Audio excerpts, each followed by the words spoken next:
Hello, I'm Beryl Dakers. Welcome to Palmetto Scene. It's a new normal here in South Carolina and across the globe as we chart a new way of life during the COVID-19 pandemic.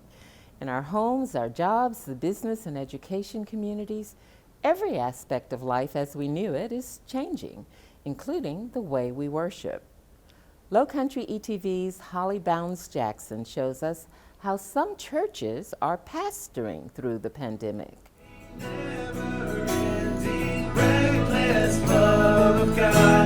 As people are forced to stay put, they're finding ways to come together like never before.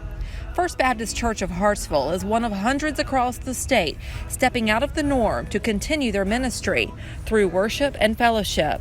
We've definitely been learning as we go. I've been forced to learn how to do social media. I mean, I've kind of dabbled in Facebook and stuff for years, but I've never really taken it seriously. And this pandemic and quarantine has definitely pushed me in that direction. Social media is the saving grace through this, an outlet to reach the congregation at any time, anywhere. You are the only King forever. Almighty God, we lift you higher. Pastor Steve Miller converted his living room into a worship hall and recruited his kids to help continue leading in a way that feels like their normal Sunday at Team Church in Kershaw. Once we started putting the words on the screen, then I needed to do a little bit better job of capturing the audio, so that led to needing the mixer board, using the microphones from church, and so it got a little complex, but our kids have learned how to use these things, and we also have used this as an opportunity to be mission-minded with them. Brooklyn Baptist in Columbia is still using their sanctuary through the pandemic, but only those involved in recording and worship leading are allowed in. And getting in the door is a process these days, one they take seriously. I felt it was important for those who needed to be here to be safe in the midst of everything that's going on with the COVID-19. And so what we decided to do is to make sure before everybody enters the sanctuary is to take their temperatures. And if they have a high temperature, then they can't enter the sanctuary. Then they have to go home, and then, we make the adjustments that we need to. Like everyone, it's about finding a new normal and making it work. For us, the more of an adjustment's been kind of on the care part. How do we still love people, connect people to each other, help them grow in their faith, even though they're not coming to church? And so we've tried to make that accessible, and we've tried to make it real. We've tried to be as close to people as we can without being close to them. So it's going well. I think it's a great opportunity for the church because we have opportunities that we didn't have years and years ago, and so we're trying to utilize everything we can. That attempt to connect has been very important for us. Connection is such an important part of what it means to be a church family, of what it means to be a community of faith. And so we have tried to remain connected. Many churches have members who are not plugged in on social media, so they're finding ways to meet their needs too. But we're writing encouraging notes, we're making phone calls, we're sending text messages, and we're working hard to help everyone remember that God is with us and we are still together as community. Pastor Rob Brazel in Lydia, South Carolina, created a drive-in church after feedback from his congregation that they craved more than a message on a screen. So the first 2 Sundays we did Facebook videos, and then 100% honesty, our church members, they missed being together. They wanted to meet on the church grounds. We wanted to find a way to worship together in a safe environment, but also be as close as possible.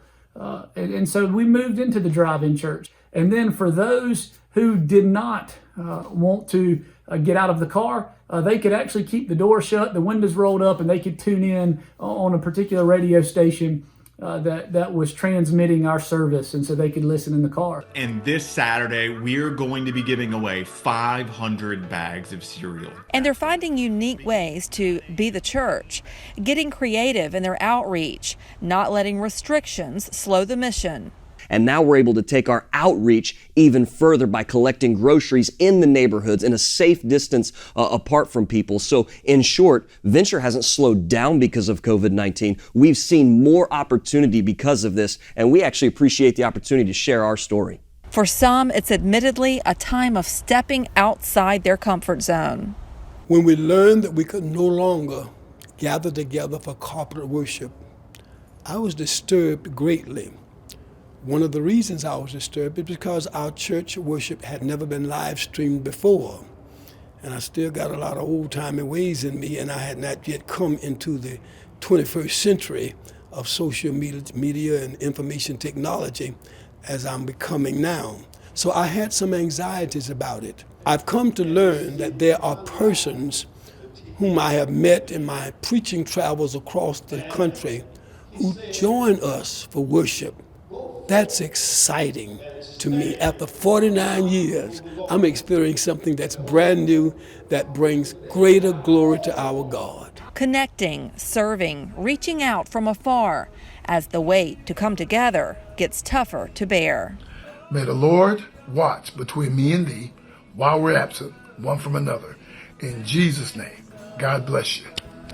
For South Carolina ETV, I'm Holly Jackson. Soda City Market in Columbia has been a staple of local business in the Midlands since 2005. The Main Street Market, normally lined with vendors and street performers every Saturday morning, is now desolate due to the COVID-19 pandemic. But instead of fading away, some vendors are using their talents and their creativity to help the community push through these trying times. That one town square element is representative of how everybody comes together, and I look forward to it starting again. We started this market with 6 vendors, myself being one of them, and that has grown, every year, somewhat exponentially. The market was certainly entering, the busy spring season. We were getting to the good time, and I, along with everybody else, was so surprised at the immediacy of all the decisions and realities. That first week I had a hard time with it, and I know a lot of other people did too. I own a handbag business. I started it about 13 years ago here in Columbia. I utilize vintage and dead stock fabrics in my bags and leather seconds. So I try to be environmentally conscious about the materials that I buy. And I've been doing it for a really long time. I love it. I work from home. I sell online, and then usually I'm at Soda City Market on Saturdays. It's been a challenging time. I've been trying to just go with the flow every day and take it one day at a time. Probably the biggest hurdle for me was when I determined that I would no longer have a weekly market. That Saturday market downtown Soda City is a huge source of my revenue. It's like having a storefront one day a week. So I had a feeling that it would probably end up getting canceled, and it did. So I've had to just be creative with how to supplement that income. It's just been a tough time financially for so many people. We are now a skeleton staff, so I've laid myself off first, and I have one remaining staff member who manages all the office and money and the accounts and insurance and all that kind of business. So I continue to push forward. The obstacles are not unlike anybody else has. We all have the same obstacles at the moment. So I'm waiting like everybody else on what the proper reopening thing is, strategies. I love dancing at Soda City because I get to see everybody's happy faces, and some people even dance along with me, which I love. My life has changed because now that Soda City is closed and I don't get to dance, it makes me feel sad because I can't see anybody's happy faces or the vendors, which are amazing. Some of the vendors have been very creative, from the prepared food vendors to crafts, jewelry, online sales, curbside pickup ordering, that type of thing. People dug deep, and people were creative, and people in this city got inventive, or more so. And that really built a community of artistry and abilities that didn't exist before. I've tried to be creative. I think consistency with a small business is key. So customers usually see a picture of me every Saturday morning on Main Street in front of my Nana booth. And since I'm not able to be out there, what I've been trying to do is every Saturday have a picture of me in front of my studio door. So at least there's a little check-in once a week with everybody like usual. And so I've been doing that every Saturday still. Of course, the past maybe week and a half or two, my studio has turned into kind of mass production mode. I joined a local group of people that are sewing masks for healthcare workers, so donating and sewing masks. And I started doing that, and then pretty quickly thereafter have had non-healthcare workers requesting face masks. And so I have kind of turned over my business to that for now. It's a need, so it's not anything that I ever anticipated that I would take on making. But because of the need and demand, every day from pretty much first thing in the morning till about 9 o'clock at night, that's all I do is cut, sew, make masks, and just organize pickups and retrieval of them. That takes up a good bit of the time too. So that's kind of how I've been evolving through this. I would tell my customers to just keep supporting those small businesses the best that they can. And their support and their words of kindness have just been huge for me and for so many other small business owner friends of mine. If I sended a message to folks, it would be to stay healthy and keep dancing, because I would never ever stop dancing. And I hope you never ever stop dancing too.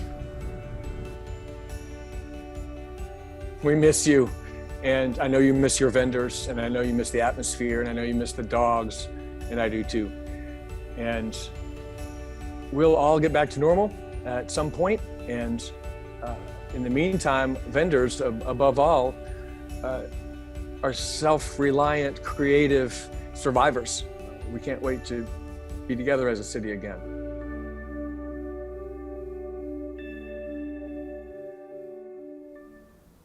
Even in this dark period of uncertainty, the beauty and history of our state still shines through. Take, for example, the Trinity Episcopal Church in Abbeville. This centerpiece of the town is one of the most important pieces of architecture in South Carolina. But after years of neglect, its future was uncertain. Enter Preservation South Carolina, a group dedicated to preserving and protecting historical structures throughout the Palmetto State.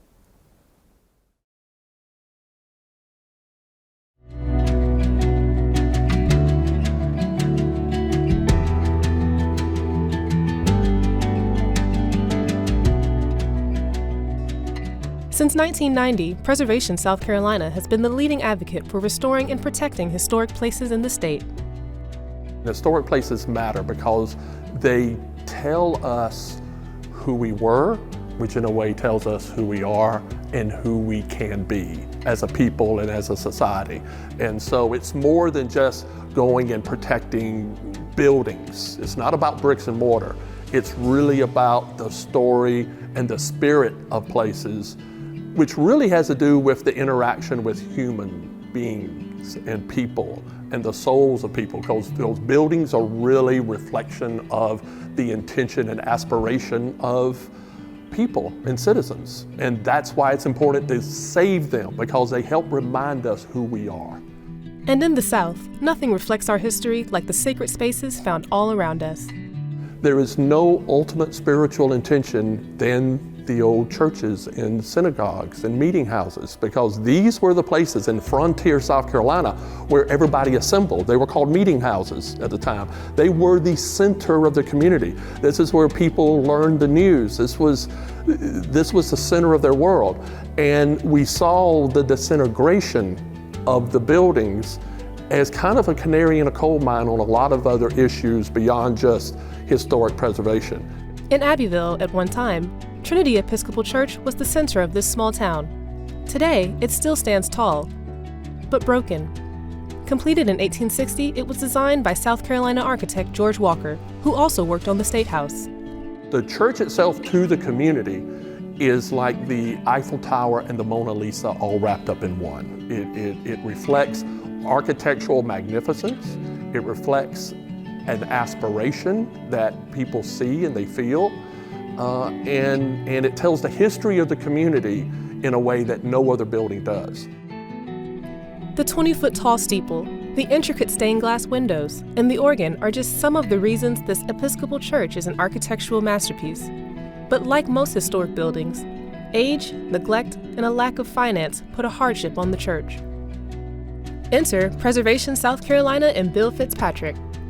Fitzpatrick, author of the book Sacred Spaces, which gives an intimate look at over 70 places of worship in the state, joined forces with Mike Bedenbaugh to help restore these sacred spaces, like Trinity. Abbeville is a very fortunate community that it still retains a lot of its original historic fabric in the buildings that tell the story of the community.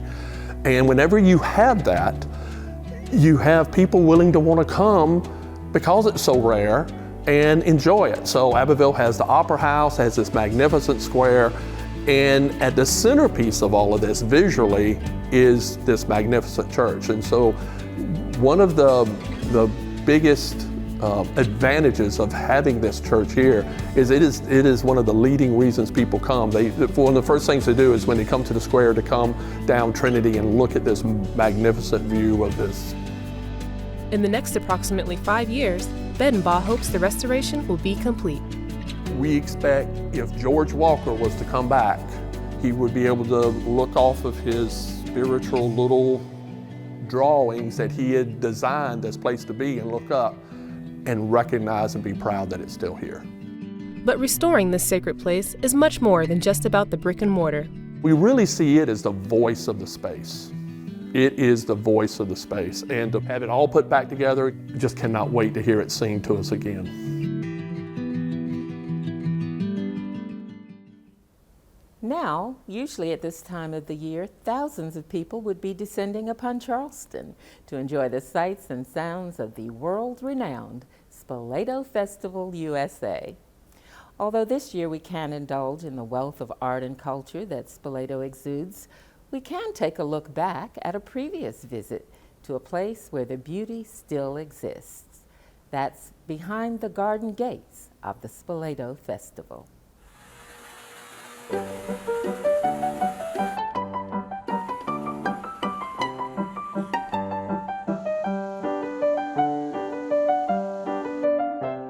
I feel that Charleston is the prettiest city in the United States. It's a very sophisticated city, and it gives you really a feeling of a little grandness. It's quite beautiful. The architecture, of course, is outstanding.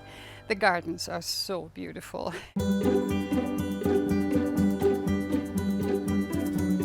The Behind the Garden Gate Tour is a private garden tour in partnership with 3 different organizations that we do during the Spoleto Festival. The partners are the Charleston Horticultural Society, the Garden Conservancy, and Spoleto Festival USA. And we have 2 weekends of garden tours, and each weekend there are 8 private gardens that are open. Each weekend has 8 different private gardens as well, and those are open to the public for 1 day only. It's a wonderful relationship between these 3 organizations and a very successful event. This past tour was our biggest selling in our 5-year history. All of these homes are in a varying degree of history. Charleston, of course, is one of the most historic cities in the United States, and a lot of these gardens and these homes themselves date back to the 1700s, of course. Each one of these gardens is so unique in the sense that history plays a part in the development of the gardens themselves. Each of these gardens that are on the tour have different plant material, completely different layouts and designs. And again, you never will be able to go into these except for on these days. And that's very important because people like to peek through garden gates and all the time. But that's kind of why we titled this Behind the Garden Gate, because it's just the opportunity to sneak back here and see things that people just walking down the street don't get an opportunity to do in Charleston. I talk to quite a few people every once in a while. It was really marvelous how excited people are about plantings and ask what everything was and whether it grows elsewhere or just in Charleston. It was really a wonderful thing to talk to people, and it was amazing how many different types of people came here, and men and women and young women, all very interested in gardens.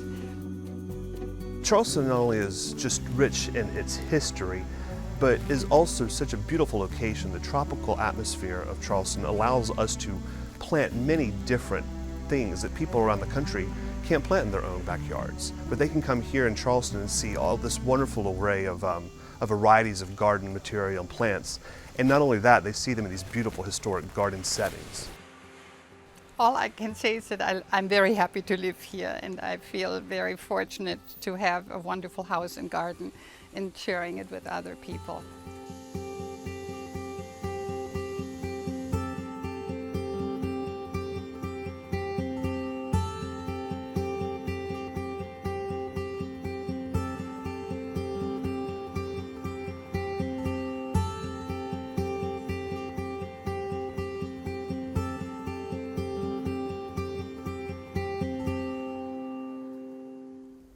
For more stories about our state and more details on those stories you've just seen, please visit our website at palmettoscene.org. And of course, don't forget to follow us on social media, Facebook, Twitter, and Instagram at SCETV, #Palmetto Scene. We leave you now with tonight's Palmetto postcard from our online digital series, Our Town. For Palmetto Scene, I'm Beryl Dakers. Good night, stay strong, and thanks for watching.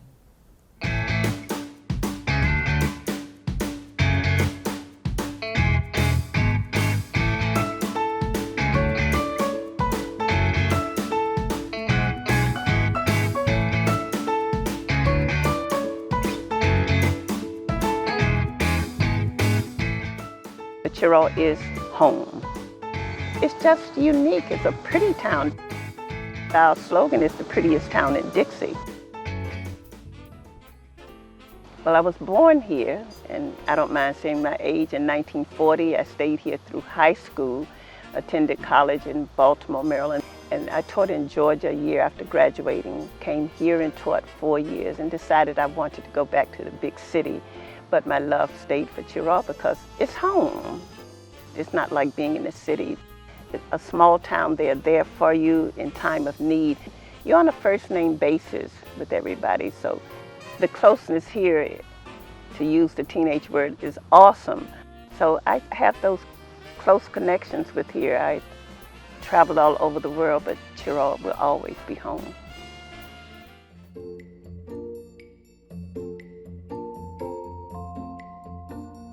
Chirot Fish Hatchery was started out as a federal hatchery in the 40s.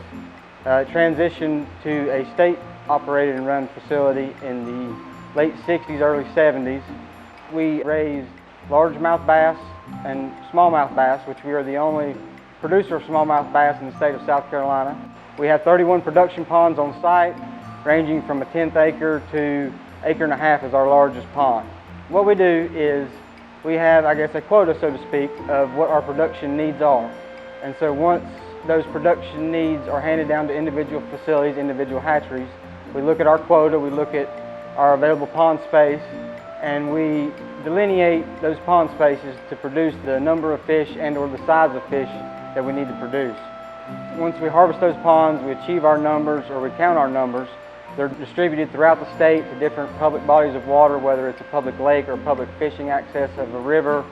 Annually, we have a Kids Fishing Day event in September where our Pond 1 is designated specifically for that purpose. So year-round, we maintain that pond with feeders and we stock it accordingly we keep a count and a tally of what is harvested on Kids Fishing Day, so we'll supplement and stock that pond, and it'll have 60 to 70 kids. Primarily it's to attract, I guess, newer anglers to fishing. And so it's great for the community because, like I said, you got your kids, you got your parents, brothers, cousins, nephews, and they come out and get to enjoy a morning of fishing. It is a small community. From what I've gathered, meeting with folks, and like I said, a lot of people that I've met that come here, at least on a regular basis or what have you, or Kids Fishing Day, for example, they're the people that come every time. And they're here anytime we need help, or vice versa.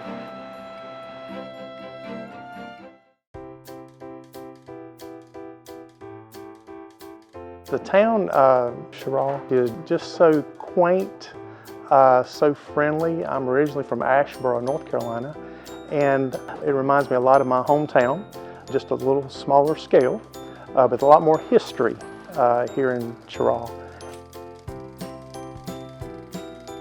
There's lots to do, lots to learn about the history of Sherrill. State Park, a lot of historical areas in the town that are just waiting to be explored, and you can just learn a lot about our culture